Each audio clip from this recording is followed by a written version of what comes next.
Hold on for a second. What's up, YouTube family? I would like you guys to make sure you like and subscribe to our video. It would help us get into the algorithms so we can be seen and bring more engaging content to you guys. So like I said, like and subscribe to our YouTube channel. Appreciate you.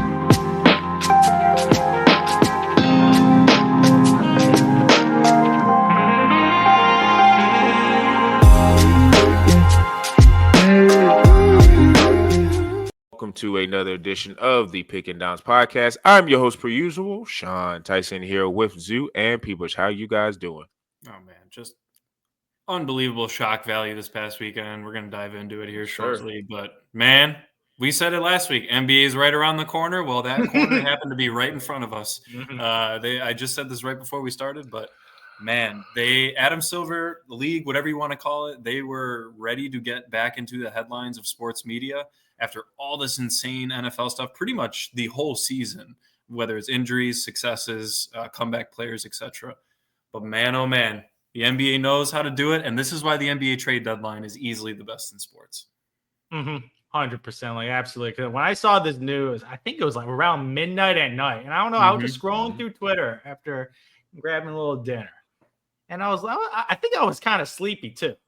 I see the tweet. I'm like, man, am I dreaming or something? I see Luka Doncic for Anthony Davis. I had to zoom in. I looked at it. I'm like, is this like Shams Charania? Not Shams Charania? Like, I thought this is a fake sham. So I looked, I was like, oh, that's him. I'm like, okay, now I still don't believe it. Went to the ESPN page, big thumbnail, Luka Doncic, Anthony Davis trade. Like, my eyes couldn't, like, and I was like, okay, what did they get? And I deep dive in. I'm like, they didn't even get Dalton Connect. Like, that's it. So, absolutely insane. This is probably the most shocking trade in NBA history. Yep. And I think, looking back in history, this is probably the biggest trade in NBA history. I will say real quick, the only closest one is the Celtics double trade for Ray Allen and Kevin Garnett. That day was pretty crazy, but this one was more shocking. Yeah, this one's shocking. Absolutely, like it's like a gut punch. And like Mark Cuban said this. He's one of the he's no longer majority owner. He didn't know about this trade. Yeah. He didn't. So an owner of a team didn't even know about it. Only the GMs, obviously the majority owners knew the deal was going down. So no one knew about this. But yeah, like this is Sham's golden moment. This is like Sham's iconic tweet, like Luka Doncic for Anthony Davis. So props to him for getting the story. But Jesus Christ, I'm still in shock, and I'm trying to still process this trade because I don't know what the heck the Dallas Mavericks are doing. It's not gonna feel real until we actually see like both of the players actually. Yeah, in Jersey teams. In Jersey, yeah, you have to see them actually playing. Yeah.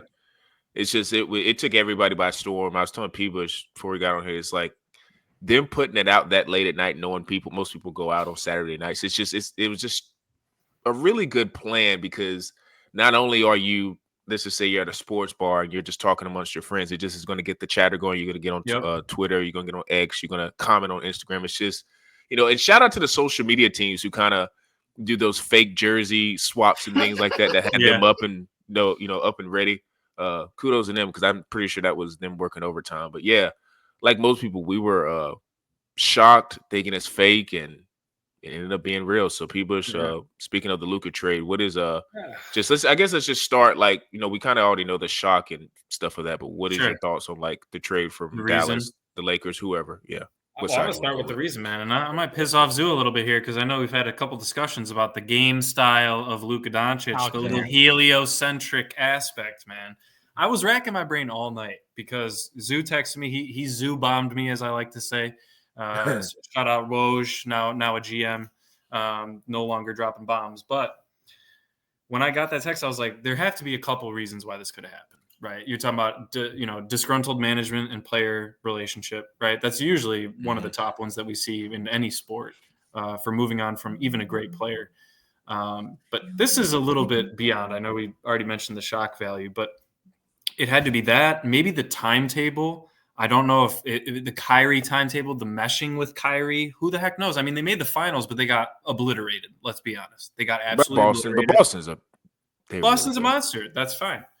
But at the same time, they had two guards, and beyond that, no one else was really. I'm not mad at pairing a point guard and a one of the best, if not the best, power forward in the league in Anthony Davis when healthy. I just disagree with the fact that you're trading a top 3 player in the league, if not top 2 player in the league right now, for an aging, injury-prone star. Now, you could also tie back to the fact that, he's 270, he's overweight, he looks a little out of shape. Allegedly, yeah. Allegedly, right? Now, he's 6'7", 270 is not absurd, but then again, it is a faster sport. This isn't football, right? So, I was trying to rack my brain through all these reasons as to why, and I honestly couldn't land on a genuine one. I don't think there is anything. Maybe they just thought we need to get a fresh start. But what? No. That's what I understand. No. Entirely on Kyrie. You're betting entirely on Kyrie. You're getting 1 pick back. That means absolutely nothing, right? You get Anthony Davis and a bum. I mean, they got the worst pick too. They got the worst pick, right? So, Derek Lively and Anthony Davis, hey, I'll be honest, that's a damn good front court. I do like that. I'm trying to put a little bow on it for the Mavs because I do think they'll still be a playoff team, but they just gave up their entire future and handed it to one of the most pristine organizations in the NBA. The NBA is setting up another Celtics-Lakers rivalry, man. That's exactly what they're doing. We're bringing back the 90s. You got the Rockets rising. You got the Bulls got a chance to completely rebuild at this point. The Spurs are now going to be relevant again. We'll talk about that later. But it all started with this move. So, I'm still flabbergasted by it. Obviously, the Lakers they must have just hard bargained the Mavs, but I just don't know why they were so desperate. That's what I keep getting caught up on. So maybe you guys have different thoughts, but there was no. Do you know what my thought is? Yeah. Nico Harrison is the dumbest man in NBA history. He is idiotic. He is stupid, and he's either a terrible talent evaluator. Because if you look at talent-wise, he either sucks at evaluating talent, or he's just stupid. Like, this guy is a Nike guy that made a lot of great relationships in Nike and had great relationships with Kobe Bryant. He had great relationship with NBA stars. He had a relationship with Anthony Davis. So that's how he was able to use pretty much a networking his way to a job in the NBA. Like, this guy wasn't no NBA executive. Like, he didn't have no background in the NBA as an executive. And I feel like this guy is just either terrible evaluated talent or this guy was absolutely power hungry. This guy made a move saying, I'm making my move and we don't need Luka Doncic because he doesn't fit our culture. I'm bringing guys that will add to our culture. And he mentioned Max. Man, what are you talking about? What is he talking? Like, I don't understand that. And it not only did he make a move where I think he was flexing his powers, because before this deal happened, there were a lot of reports of how he let go a lot of people that had good relationships with Luka Doncic, as in management and coaches that Luka had great relations with, and letting them go. So there was like a power dynamic over there, because obviously when Mark Cuban was in charge, Luka Doncic got everything he wanted with Mark Cuban. Because Mark Cuban, as famously said, if I had to divorce my wife or trade Luka, divorce my wife. The kids will be fine. I got Luka Doncic. He ain't in charge no more. This new ownership group, obviously, this new ownership group has taken over. I'm kind of sus about that. They did it for business reasons, Vegas gambling. There's a lot of theories about their relations off the court. Yes. But strictly talking about basketball, Nico Harrison made a play where we don't need Luka Doncic, and he says our time window is 3 to 4 years. I'm like, and Luka Doncic doesn't fit the time. What is he talking about? They just made it to the NBA Finals last year. It's not like Luka's getting swept every single year in the first round. Anthony Davis, he was called street clothes a couple of years ago, man. This guy couldn't stay healthy. Kyrie Irving was a guy that was kind of blackballed in the NBA, and he couldn't get a max contract. So pretty much he's going all in on Kyrie Irving, a guy they didn't even want to give him the full max contract. They gave him a contract. They didn't give him the full max. Like, that's a fact. And Anthony Davis, a man where he has had injury problems in the past. He's been relatively more healthy now, but he's getting up there in age now. Yeah, he's getting up there in age. Like, he's betting on guys 32, 33 years old. So most people hit there at the end of their career, probably 35, 36. If you're a normal human being, if you're not LeBron playing till 40, most people hit their peak 35, 36 in your career, pretty much winding down over. So they got a 3-year window to win a championship right now. And you gave up a guy in Luka Doncic who's 25 years young. This man is 3 years younger than me. And you traded him away for a guy in Anthony Davis that might have 3 years left in his so-called prime for what? Like, absolutely for what? Like, win now? Like, they made it the finals. They made the conference finals. They've been extremely successful with Luka Doncic, and they built the team around him. Derek Lively, like, he fits with Luka because he's a lob threat. He's a defender. Like, Kyrie Irving as a secondary ball handler, as a scorer to relieve ball handling from him. Like, the entire roster was built around Luka, and they just absolutely blew it up. Like, I'm trying to think of a rational response, but my rational response is Nico Harrison is an absolute idiot. An absolute idiot. I think it's a power play. Yeah, I think it's a power play. I think it's a power play because, I don't know, power play Nike guy, and I think he's an absolute idiot because I did a little digging on Nico Harrison. Former Nike guy, formerly had a pitch deal with Steph Curry back in 2012. Yeah, I heard that going on. Oh, yeah. His name's Stephen Curry. He called him Stephon Curry. What are you doing? Marbury, man. That's a fireball offense. And another thing, in the pitch deck, it had Kevin Durant on it. So they roll. This is called rolling a presentation. I do it all the time for work. When you roll something, you update it, change some dates and years, boom, you got something else because it's done previously. And that's all they did. They just renamed Kevin Durant presentation to Steph Curry. Stephon Curry. Yeah. So we're looking at this. This is my theory of this guy's stupid. So very stupid, blowing that because you know what Steph Curry did? Went to Under Armour and obviously built a successful shoe brand with Under Armour, which is extremely impressive because Under Armour is not known as a basketball brand, but became the face of Under Armour. So shouts to Steph Curry being like, this guy's a hooligan. Like Del Curry was there, was like he halfway stopped listening to the presentation after that disrespectful presentation because that's what it was, disrespectful. He was disrespectful to Steph Curry in that presentation, and this trade was disrespectful to Luka Doncic, costing this man a supermax contract where he was eligible to sign for $345 million. He lost that ability because now you're traded to a new team. Only your original team could give you that contract. So it costs him money. And not to mention sending to California the state taxes. He's earning half of what he could have been in. Yeah.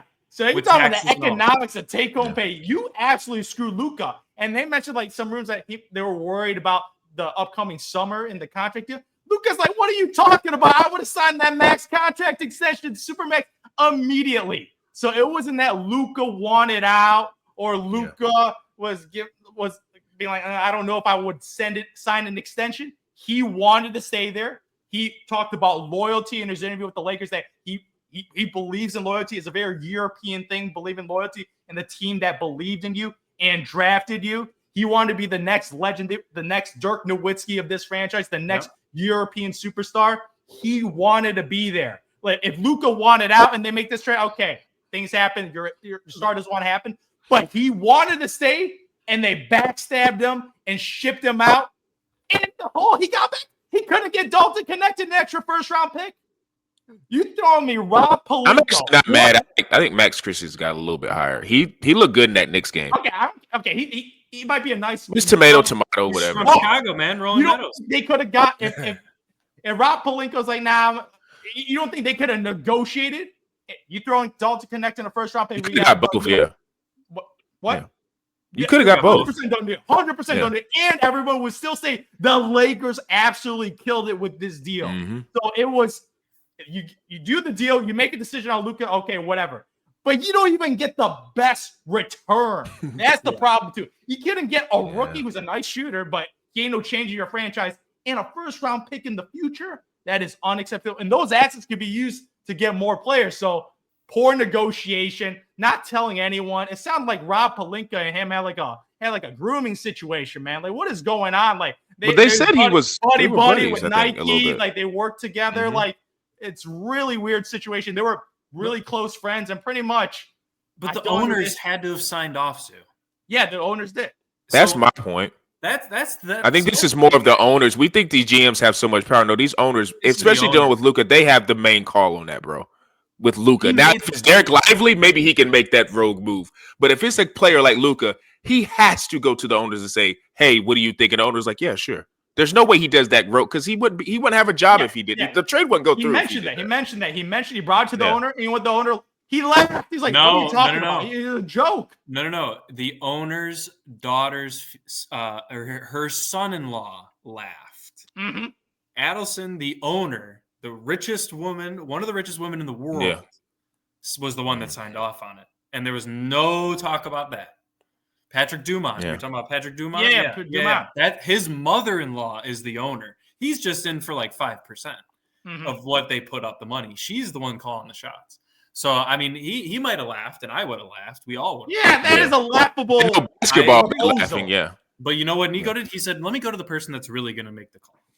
And he probably called her, and they had a discussion. That's where I'm settled at, because it's like, I think everybody knows that, even honest to God, people who don't follow basketball and just know stars, like they know LeBron, they know Luka, they know Tatum, they know whoever the guy, the hot guy is at the moment, they know those players. So like, anybody who follows freaking basketball knows. What are you doing when you see that trade come across? You're looking like, like Luka Doncic is the star of the Mavericks, who's like global, like everybody knows, like, what the hell's going on? But it is, to me, it's weird that Nico, who is the GM, and we know he has a relationship with AD, was able to get this signed off by whoever like you said, the owner. What you say her name was? Her last name's Adelson. It starts with Adelson, whatever. But she, because like I said, I know for a fact if he had the power to move, like you said, maybe he did have it in motion, like, hey, I want to get Luka out of here. He's probably been thinking that maybe for a year or since the last finals. And he's just like probably trying to craft a reason and why, and like, hey, this is why I want to do this. And he probably presented it to her, and then she was just like, sure, fine, go ahead. It makes me wonder more about what the hell was going on behind the scenes with Dallas, to where because to your point, everybody knows I don't care who, Giannis, Jokic, Luka, those are three guys. You can't just be putting them on the trade market and letting them go somewhere else. There has to be a conversation. We need to sit down and have a 15, 20-man woman meeting about, okay, why are we doing this? And I'm not sure if they did that or not. Maybe they did. But it's like, that has to happen. But see, this is where the Nico part comes in about his relationship with Anthony Davis. Yep. I truly think that he was looking at it as, that's the only guy I want. Because if you really start going through other guys that they could have got, everybody, because it's cool to talk about picks, but like, look at that Pelicans deal. They got Anthony Davis, and everybody's like, most people, I didn't because I know how good AD is, but everybody was like, oh my God, the Pelicans, they won that deal. Are you kidding me? Anthony Davis, who barely stayed, the Pelicans screwed, they got it. And then look at how they look now. They're one of the worst teams in the league, and Zion can't stay in shape. They got fleeced on that deal. And that's because everybody is obsessed with picks. And it's like, those picks only really matter if, guess what? If Flag is available, who's coming up this year, it's good to have a pick. Or if Wembanyama is available. But like all these other picks, it's like you're going to get a good player, but you're not going to get a player that's going to change your franchise. You got to get lucky. Like, to your point, like, you got to get lucky, and you just got to be timing. Like, whenever you have your pick, it has to be also a generational superstar, which barely comes along. Which kind of goes back to the point of Luka. It's like when Dallas got that trade or whatever, did that thing with Atlanta, it's like they traded for a generational superstar. But I think said this last management. I'm telling you, it's change in management. It's their direct tie. I know there's other. I agree, but they have direct ties. She is one of the richest women in the world. She is directly from her husband was one of the founders of Las Vegas casinos. It's one of the ways that they made their money. The son, Patrick Dumont, that Zoo was talking about, was a CFO of the casino and eventually the CEO of the casino until 2023, the year that they bought the Mavericks. Right. So there's got to be something going on there. I do want to make one more point. I'm going to get gambling in Texas. I mean, I don't know why. Yeah. I don't know what's going on. I think that's eventually going to come, but whatever. Go ahead. Whatever. But the thing I want to talk about, and this was a huge topic last year in the finals, and look, I know he's an unbelievable player. And we talked about this all last year. But do you guys remember Brian Windhorst's rant when they went down 3-0 to the Celtics? Yeah. Do you remember that? I remember the rant. No, let me finish. When he fouled out of that game and just looked at his bench and just screamed at them saying challenge instead of putting himself in a poor position. I know he's frustrated. He's down 3-0. His Kyrie sucked. His team was not living up to it. I get it. They were exhausted. pretty much because he had to put the entire team on his back. Maybe they thought that he was no longer in it after that year because Mark Cuban, to your point, he was very close with him, and Mark Cuban said, I would never give him up. But Mark Cuban pretty much walked away. I know he's still a minority owner and he's got 20-something%, but he does not have the. He does not have the. He doesn't have full basketball operations control. He doesn't. So Luka, to your point, Zhu, he's losing his people. But the guy that was supposed to be in his corner left first. Mark Cuban. I know he's still there and he's involved, but he lost his power. He gave up his power that he knew he could have kept Luka. If Mark Cuban never sells, this never. Oh yeah, this too. This is Mark not Cuban probably look you crazy eyes if you offer. So Luka, I'm telling you if you suggest that, yeah. And then you add into the fact that yes, he was being a bit. I hate using the word diva because I know it. Man, he was a diva, man. It's okay to say that. He was. He was 100%. And look, he's an unbelievable player. Maybe they just didn't think that, to Zhu's point, the culture aspect in Dallas, maybe they didn't think that was worth it, just having a big-name player that could make the conference finals. I'm not saying Kyrie and AD are going to make it, but maybe they're saying, honestly, cut our losses. We don't cut our losses. But at the same time, it's like, you didn't get anything back, and that's where I have. I think where everybody is. That's where the frustration is. Is the haul. The frustration is. If they would have gotten back Reeves, AD, and a first-round pick, I would have said that's a good trade.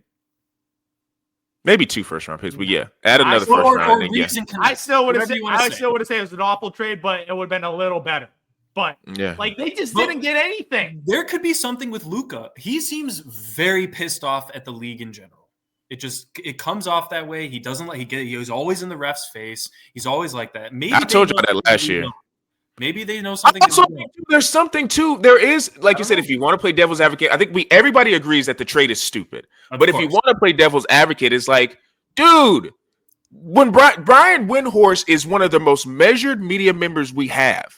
Yeah. He really does. He is one of the truest journalist guys that we know of. Like, he's not really hot take guy. So the fact that he went on national TV and did that about Luka, I said that last year. That's not normal. Yeah. So where is he getting that information from? He has to be getting it from people in the organization who are talking. No, he mentioned that in a recent interview. Brian Windhorst mentioned why he was so mad during that interview, and Brian Windhorst said he covered a lot of international basketball, and he said when Luka Doncic played overseas, he did the same thing, and it cost his team a tournament game. He got suspended. Yeah. So he's saying that he's seen it before in the past, and he's seeing it again happening on the biggest stage when he thought he would grow out of it. Yeah, when your team needs you the most. You think he would grow out of it, yeah. Exactly. So that's why he said he was so pissed off about that. So I also think too, though, you're saying that it hasn't changed. It has not changed 100%, at all. 100%. But I'm saying Zhu saying he can live with that. Zhu saying I'm not just saying I can live with that. I can say, first of all, Luka Doncic is a baby. He's not in his full maturation of this is Luka Doncic full prime yet. He's still 25 years old. Usually people hit their prime in their 27, 28, not just because of their skill set, mentality, mental wise. They become more mature. They learn from their losses. Exactly. So most people are still in that developmental stage of hitting that apex of where they start winning championships and they start competing when their mind is there ready to win. Because I think he has the skill set to do it all. Mentally, and a lot of the mental is staying in shape, focus, and being healthy coming in the season and getting just better shape and treating his health a lot more seriously because he's still a kid. He's still a kid, absolutely, right now. So I feel like they just got maybe. You said don't give up on him. Yeah, exactly. If it was 30, 31 years old and he's still doing this and it keeps happening, okay, understandable. But the dude was 25. When have you guys seen an NBA franchise drafting a guy and he's an NBA superstar and trade him away at age 25? Never. Age 20. That's like trading LeBron when he's in the 08 season. That's like trading Dwayne Wade in the 2007 season. This is trading people in their apex of they haven't hit their prime yet. We haven't seen the best of Luka Doncic. I also will say though, where he sits as the Pantheon greats, where he sits at in the tier he's at, because he's in the early stages of Braun. Yeah, all those guys. He's in that great. None of those Pantheon greats had the conditioning issues of Luka. That's why I think it's slightly concerning. They weren't doing that 25. Yeah. They was in the tip top of shape. You can't there's guys that you would say that's below Luka in terms of level. Let's say they're a top 15 or 20 player or 25 player, and they had maybe conditioning issues, but that's part of the reason why.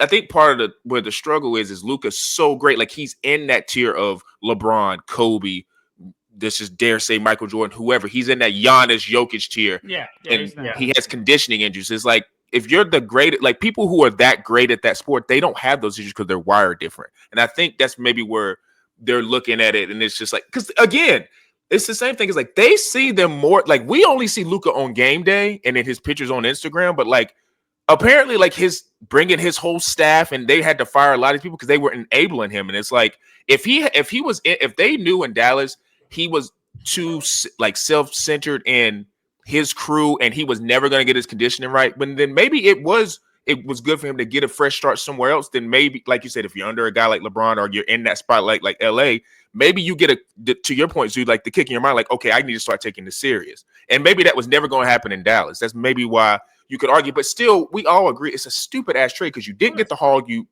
didn't get the hog you wanted. Way bigger. And still, even if all that stuff I just said is true, you still take the chance that maybe he turns around because he's that good. Yeah. I agree with the point about the whole taking your body seriously, and that's like a huge issue. But gotta mention another guy who didn't take his health seriously. Shaq, that guy never took his health seriously. But I'm gonna mention a guy in Nikola Jokic. We heard stories about Nikola Jokic downing 2 liters of Coke. Like, that was he just did not care about that. And in the playoffs, what he mentioned, he felt out of shape, and that's when something flipped in his mind. He's like, we lost because I wasn't in shape for the playoffs. So that was the kick in the butt for him to flip that switch and take his health more seriously. Luka didn't do that this year after the finals. That's the thing. Jokic did it. Luka came in out of shape and was just he played his way into shape. I think last year Luka was in decent shape last year. Just coming in. He's always. That's another thing. He's too heavy. He's like, you can tell like he's getting injured too much because he's too heavy. He's supposed to be guard. You can't be too like. I know we killed some, but healthy last year. It was coming in this year that he didn't wasn't the best of shapes, and he played a lot of. He was hurt in the finals a little bit last year. He still played. Wasn't he hurt in the finals? I mean, he played well, but he was. He still averaged 28 a game. So like, he still played through those injuries. So like we all know he's a great player. Yeah, he's a great player. Of course, it's a bad trade. It's just like the only thing I could think of, because you guys and I agree, the haul wasn't all in. That's awful. No. Is the reason the Lakers didn't give something up because there is something going on with Luka, and they're saying, "Hey, we're taking." Wait, I thought the only reason I can see this trade is going through. Did Luka kill a guy or something? Like, is there a dead body I don't know about? Because I feel like it's something crazy off the court. No. But if it's not that, then there's no rationale basketball-wise. There's zero rationale. Like, it might be business. I think it also is. Might be business reasons, supermax contract, now wanting ponying up $350 in this new ownership group.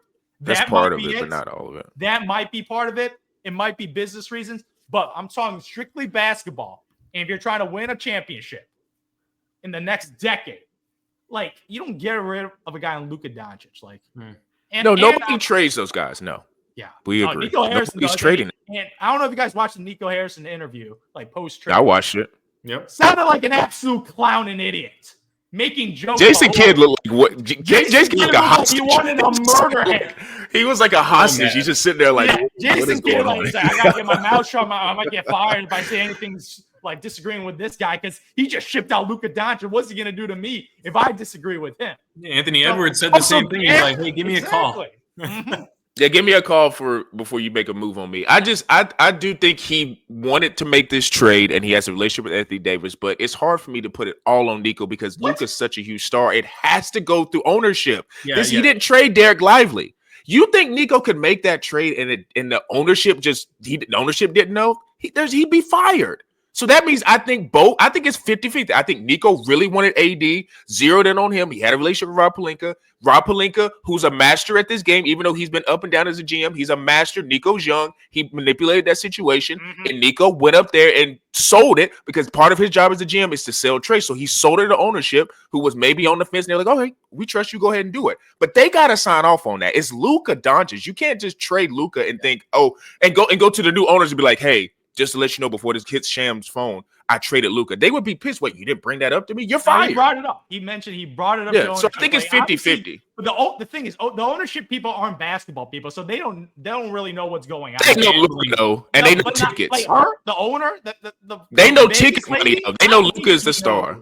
Like, I don't think they he know. knows the magnitude. They don't know how good Luka is, maybe, but they know Luka. When they was in that first meeting before they was with the meeting with Mark Cuban. Mark Cuban was like, if you guys don't know, Luka is our star, and this is the numbers he brings. Like, they know that. So I don't think they're just like, oh, we're just owning the team and don't know how good Luka is. Like, that's they know that. I don't think any NBA. They may not be going to the games. I hate to say it, but you got to remember the value of their contract is the value of that asset.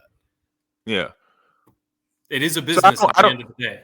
Right? Yeah. It is a business. And too, some people are arrogant.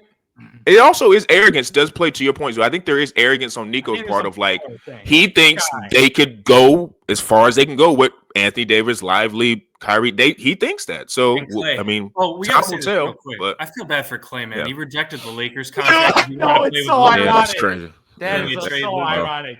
You wanted to let's be honest. And I think we got to just say this real quick. The Mavericks are not a crap team. No. They could be really good this year for sure. Yeah. And if I'm being honest, this might open up doors for Clay a little bit. No, it might. Absolutely no. Absolutely not. He's an all guy. No. But do you know what the Mavericks are? Do you know what the Mavericks are? They're a play-in team now. They're an absolute play-in team. Now we wilding too. They ain't no play-in. I don't know where they are now, but I don't think they'll be a play-in. You don't think they're a play-in team? Defense wins championships, man. I think if people stay healthy now, we can't factor in injuries. But if they are completely healthy, they are not a play-in type team. They're a 5 or 6. If they're completely healthy, yeah, they're middle of the pack. And like you said, when it comes to playoffs, it's matchups. So I mean, we are underrating. Like they are going to be pretty nasty on the back end. Who was getting to the rim and just scoring? Like, yeah. Now, are we saying they're going to win the finals? No, I don't think they're better than OKC. But I mean. But let's be honest, they're about the same as the Lakers. Didn't they beat OKC. They beat OKC last year. So I mean, I know that's with Luka, but I'm just saying that team that beat them, like, you know, it's gonna really come down to Kyrie going to have to play hero ball. Yeah, and do you want that? No, I don't. I love Kyrie Irving as a Robin, as a Batman, like lead ball handler, lead scorer, number one option. No, he's not that guy. He's a complimentary scorer. That's his role. And Anthony Davis might be the number one guy. He has to be the alpha because we've seen Kyrie try to be the alpha. He's not an alpha. He's a nice beta scorer. They need to compliment each other. He's having one of his better years. He's having a great year. 25 and 12 on 52% shooting. He's having a terrific year. Well, everybody knows what Kyrie Irving is. Yeah. Like everybody knows his complimentary piece. He's a complimentary offensive juggernaut that complements your best player. And do you guys believe AD is that guy? I've told you my thoughts about AD. If he's healthy, yeah. He's awesome. I think he's really good. But in the playoffs, offensively, sometimes disappears for some reasons. Like he's very inconsistent offensive player. Defensively, he's a stud, but offensively, very inconsistent. So that's where he's going to have to make his bacon is the defensive side. That's why he's in there to change playoff series as a defensive anchor. That's going to have to be his calling core. I really don't know maybe I'm this is an ignorant comment, but I don't know a great championship team that was led by two guards. No. Steph and Clay were maybe the only one that was really just Steph. Okay. But they had a defensive player of the year on their team. They had other guys. And Clay was a hell of a two-way player in his prime. So, I mean. Yeah. But my point is, Kyrie and Luka are not two-way players. Okay. But I maybe that's the other thing, too. I know I said it earlier, but I know they made the finals, but I want to say that was a little fluky. Last year's you could say that. I don't know. They annihilated the Timberwolves. They did, but they were Denver in Game 6 with OKC, or they beat OKC, I believe, 6 games, and they handled them pretty good. Their first big playoff run. Yep. So I'm not gonna put in the line of fluky. I get what you're saying because Boston just completely outclassed them because they've been there, done it before, and I think it was just a bad matchup. Like they matched up exactly really well with them. Like really well with. I ain't gonna lie. If you put Dallas with that team now in that finals, I think it's a way better series because I don't think Boston has anybody that's dealing with Anthony AD. Davis. Porzingis was there, but like Porzingis would have to be matched up with Lively, and who's going to match up with Anthony Davis on the? That would have been a way better series. That's what I'm saying. The matchup now is a little more intriguing, but they're not going to. Then Kyrie getting his bag, like I'm telling you right now, they ain't winning a playoff series. I'm saying it right now. They ain't winning one playoff series. If they're a 5 it depends on the matchup. Depends on the matchup, but I just don't believe in this roster with Anthony Davis as your alpha. We've seen that with the Pelicans. We want to make a bet? No, we got to see matchup. Put this in like I don't even care about the matchup. Like I am so confident. It's a matchup. If they're Anthony Davis is a complimentary star. If they're a top Kyrie Irving is a complimentary star. They just traded away their primary star. So that's what I truly believe. Yeah, and their primary star, he gave it his all. And didn't get it. Listen, it does speak to, and as we close this and we get to the De'Aaron Fox trade, that both sides are apparently very happy with what they got. Like if you're a Lakers fan, you're having a parade. The future. You're excited for the future.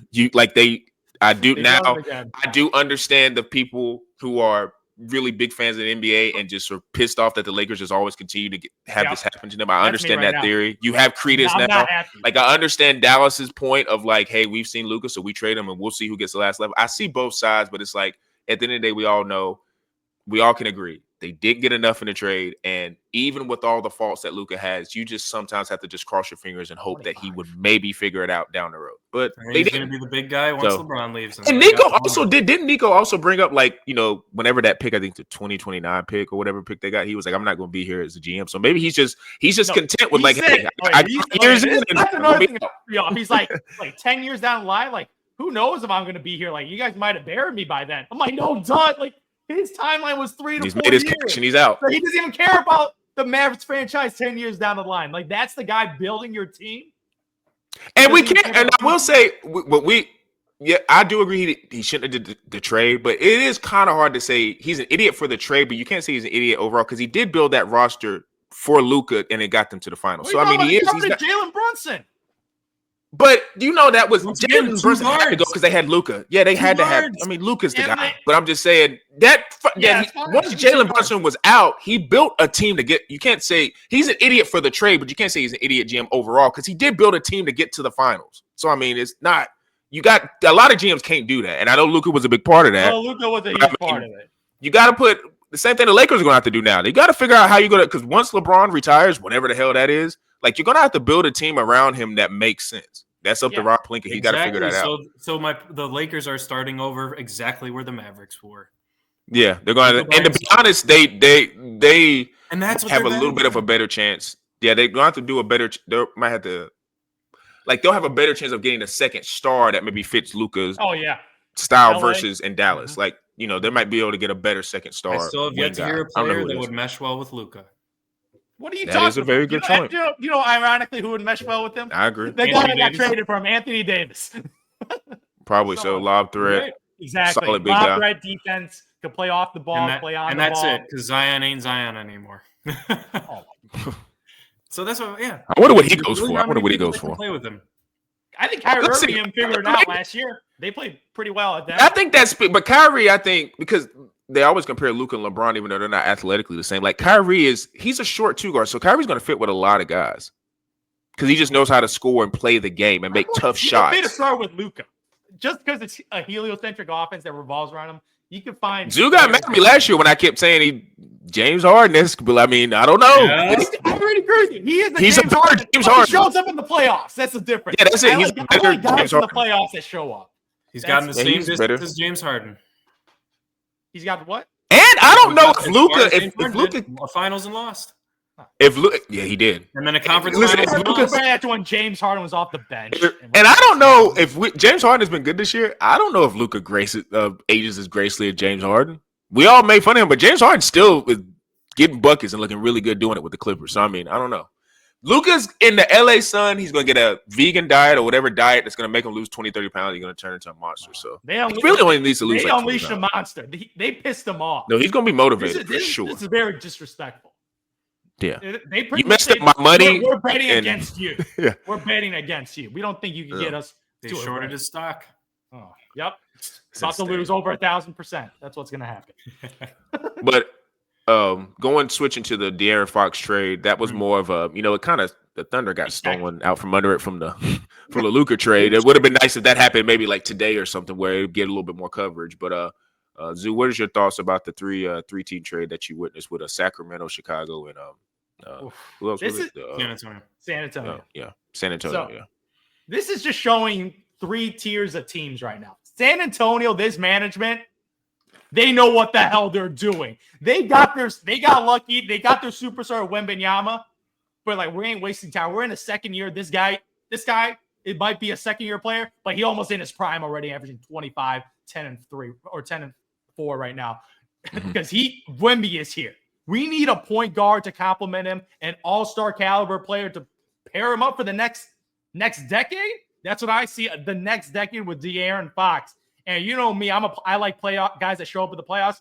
What De'Aaron Fox did for the Sacramento Kings against Steph Curry, this guy is a playoff guy.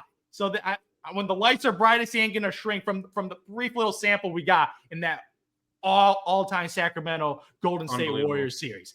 And they didn't give much picks up. They traded the Charlotte Hornets pick, which turns into second-rounder picks if they don't freaking miss the playoffs. So they traded 2 second-round picks, 1 truly real pick, but pretty much based on their asset load, they didn't trade away Stephon Castle. That was the prize asset. If I was Sacramento, you replace De'Aaron Fox, get a nice young guard in his rookie year. Stephon Castle might develop, I don't know, maybe a SGA in the future based on a lot of good development. They might flip him. Exactly. So they didn't give away that. They didn't give away Keldon Johnson, which is one of the key young players. They gave away Zach Collins, a center that they no longer need their services because they got that man Wembanyama. Yeah. They gave up Trey Jones. No longer need that guy's services because they got De'Aaron Fox. So pretty much they offloaded pretty waivable players. These guys are kind of waivable players and some second rounder and 1 first rounder for De'Aaron Fox, who's a bona fide. Like, I know he didn't make an all-star team, but this guy is an all-star caliber player, and this guy's going to absolutely thrive with Wembanyama, with a true point guard taking the successor of Chris Paul, because that man's getting up in age and he can't be throwing lobs to Wemby for the rest of his career. So getting De'Aaron Fox, this is a money move, and they still have assets in the chamber. They own 6 of their next 7 of their own picks, so they could trade their own first-round picks to load up, and now to get the ancillary pieces, get the two-way wings, get the defensive guys, get the shooters to complement the point. You got the 1 and the 5 locked down for the next decade. Now get complementary two-way players for this team to thrive. So for me personally, San Antonio, this is what good organizations do. They might have gotten lucky with Wembanyama, but now when you get lucky, you can't mess it up like the Dallas Mavericks. You got to build around this guy, and Wembanyama is the key piece for the future. They're ready to roll. So for me, when I saw this trade, I was shocked by how much they didn't give up to get a De'Aaron Fox, because this guy forced his way out, said he wanted to go to the Spurs, and they're like, messing around waiting for free agency where things could get weird. If he gets traded to another team, maybe he wants to stay with that team. Offered him the max contract. They weren't wasting any time. They got De'Aaron Fox immediately after De'Aaron Fox told his agent, Rich Paul, I want to go to San Antonio. Let's get a deal done. And boom, they get it immediately done. Of course. The next week. That's how you do business. So San Antonio hit the ball out of the park. And when we're talking about the other teams, Chicago Bulls got absolutely nothing for their asset. Absolutely nothing. They traded their best player for a bag of Doritos and some Scooby-Doo snacks. Like, Jesus Christ. I know they're going full tanking now. So that situation, I don't even want to think about that situation because it makes me so mad.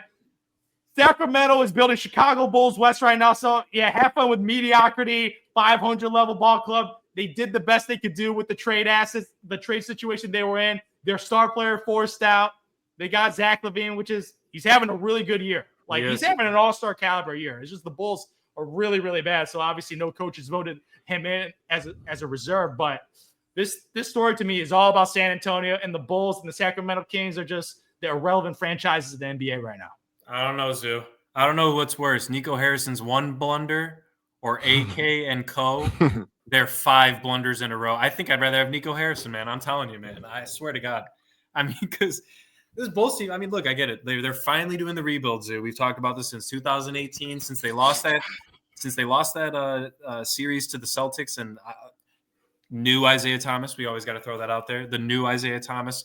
When the Bulls went up 2-0, Rondo gets hurt. They lose it. Had to blow up the team right then. They get Lauri Markkanen back. They get Zach LaVine. They get Chris Dunn. They lose all those guys in the next 6 years for almost nothing. They lose Caruso. They trade first-round picks for DeMar DeRozan and then lose him It's just been an absolute whirlwind of a 6-7 years for this Bulls organization. And finally, they're biting the bullet. But I think it's too little too late, Zoo. I think it's too little too late. They should have done this last year. I know there was all the injuries and all that stuff. I get it.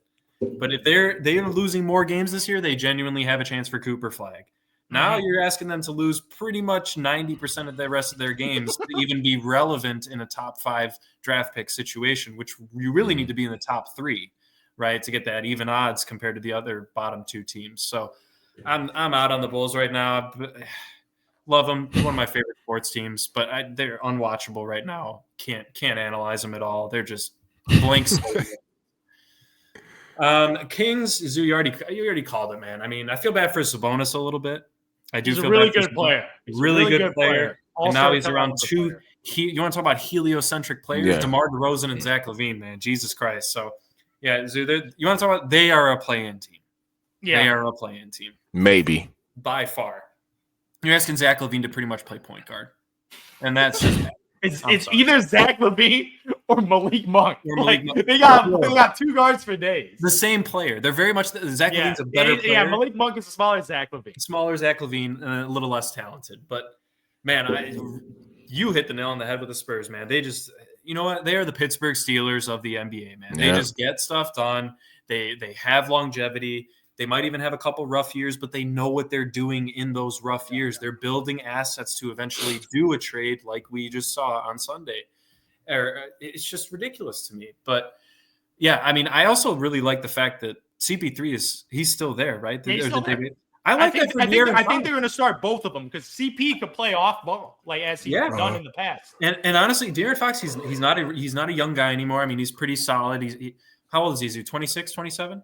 He's in his prime right now. So I believe he's 27. So he's 27, in his prime. He's entering his prime right now, right? Mm-hmm. And I just think seeing CP3 alongside you, gaining his wisdom and all that is just an unbelievable, most Spurs thing you could ever think of. Honestly, it's really what they did when they brought Kawhi in, right? And they drafted him as a rookie. He got to learn from some of the best minds in basketball at that time. And look what he ended up bringing that franchise and another franchise. So, yeah, I mean, I love the trade. We know what De'Aaron Fox can do in the pick and roll, especially now with a Wembanyama compared to no offense, but a Sabonis. I mean, he's still a great player, but he's no Wemby. This is going to be an interesting team. I would say right now, just because he is still young, I would actually probably put them at the same tier as the Mavericks this year. I think they could rise up in the standings a little bit, but at the same time, I think this is more of a 1 to 2 year down the line realization for this team. And I'm excited. I'm honestly excited for the NBA. We finally have a little switch up all in the West, pretty much, other than the Bulls. But, once again, we already kind of know what's happening in the Eastern Conference, and this Western Conference playoffs is going to be absolutely immaculate to watch. So finally a little bit more pumped about the NBA during a hell of an NFL season. And we got a great way to transition into this, man. I'm excited. Yeah, I'm with you. San Antonio, Pittsburgh Steelers, they're just institutions that just seem like they don't have a lot of turnover. Pops was there forever. When they had their stars, they stayed, didn't really go. And I feel like a lot of those guys and people who are attached to those, I guess you would say dynasties or teams that won are kind of still around the organization.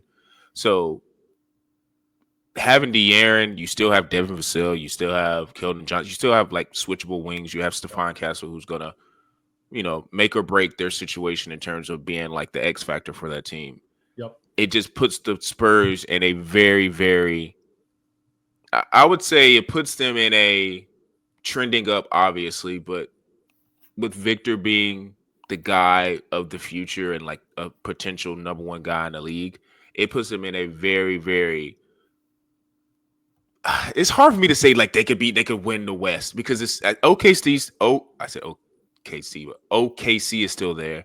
Houston is looking good. Like, it's just hard to say they're just definitely going to win it. But I don't want to say they're in that group yet. But I will say they are trending to being there.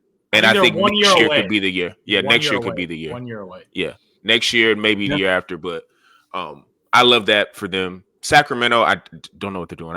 You got 2 redundant heliocentric guys, like you said, and they don't have a point guard. So are they blowing it up? What are they trying to stay in the middle? What's the trying to sell tickets? I don't know. I think to me, you got to get one of those guys off the roster. It's probably going to be DeMar. And to be honest, if I'm Sabonis, I'm raising hell quietly, maybe behind the scenes, to try to get me into a better situation because I just don't know where I'm going to be at. Because Sabonis is a hell of a player, so I think he can help out a lot of teams around the league, especially the position he plays. So if I'm Sabonis, I'm probably on the outskirts, looking like, yo, my agent, I don't know who it is, yo, see what you. Not this year because it's probably a little too late. They got like 2 days left, but next year, this summer, I'm looking to get out because it sounds like the Kings are just not serious with basketball right now. And like I said, with the Bulls, you probably just, it seems like direction you're trying to tank. I understand it. I've always been on the bandwagon of, dude, you need to be bad. Now, sometimes when you're bad on certain years, to my earlier point about Luka, like you don't have a generational superstar. So it's like sometimes you're bad and the guy that you draft is just going to be a nice little 15-point scorer, but he's never going to be like an all-NBA or all-star guy. But like in this draft coming up, you got Cooper Flag, draft, obviously. Right? You got Dylan Harper. And now, if you really are watching college basketball, Dylan Harper's teammate, Ace Bailey, he's rising. Like I like his skill set a lot. He's a 6'9" wing. He kind of, people are going to probably categorize him as like a Paul George because they do that with all guys who are 6'9" and can shoot the three and dribble a little bit. Yeah, tall, skinny, athletic.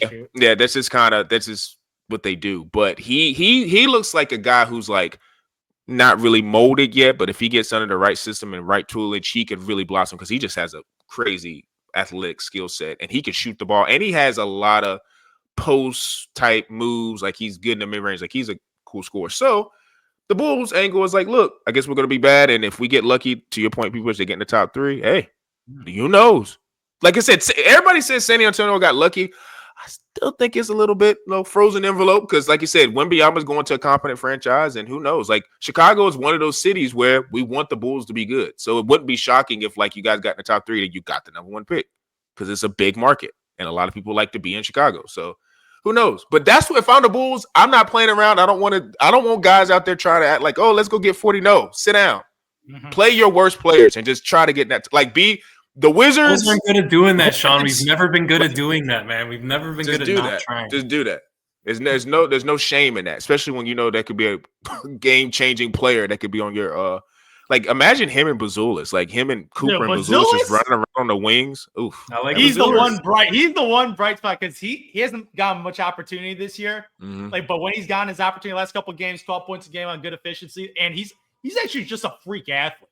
Like he's crazy. Ridiculous athlete. Like you look at him, he looks kind of scrubby, but he's an elite athlete and he has a nice shot. So if he develops, because he's 6'10", long arms, and he could block shots. So he could be like a two-way like wing defender. And you know who he reminds me of, but shorter?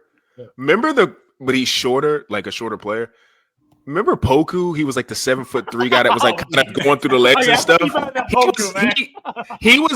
think he was too tall, and he was more so what I think his job and duty was maybe to be more defensively apt. But like he made some behind the back passes and was like kind of, you just didn't see that from him. And Bazulis kind of comes off that way. He's just a shorter version. Yeah. But Bazulis is obviously a little bit more talented. But I think all 3 teams, the direction is obvious. I think out of those 3, I would say Sacramento's is not. I just think they're just getting guys, but I don't know. Who knows? They got decent players. So who in the West it's all jumbled up. But yeah, Spurs are gonna do what they do. They just do what they do.